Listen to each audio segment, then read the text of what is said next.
տեղի ունեցավ այնպեսի մի բան, որը այդ տեխնիկայի հետ կապված շատ քիչ է տեղի ունենում։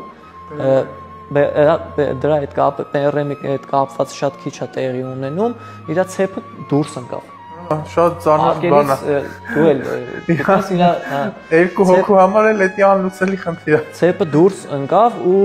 չգիտեմ, ահավոր հրետակոծություն է այդ ժամանակ գնում, թե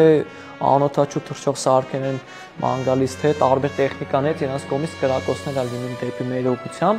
ու այդ թեժպային որ ցեպը գցում է, դե այդ ժամանակահատվածում արդեն չենք կարող մենք ինչ-որ բան անել, արդեն տեխնիկան լքել է, որովհետև ուրիշ տարբերակ չկա։ Հոգով անհնար է BMW-ից հետ։ Ու հենց, չգիտեմ, պատահականությամբ թե աստծո կամոք, երբ որ մենք դուրս ենք գալիս տեխնիկայից եւ հեռվանում ենք, կարելի ասել մոտավոր ժամանակահատվածով մի 3-ից 4 րոպե, մաքսիմում 5 րոպե հետո կամիկացեն ընկնում է իմ տեխնիկայի վրա ու տեխնիկան տրաքում է։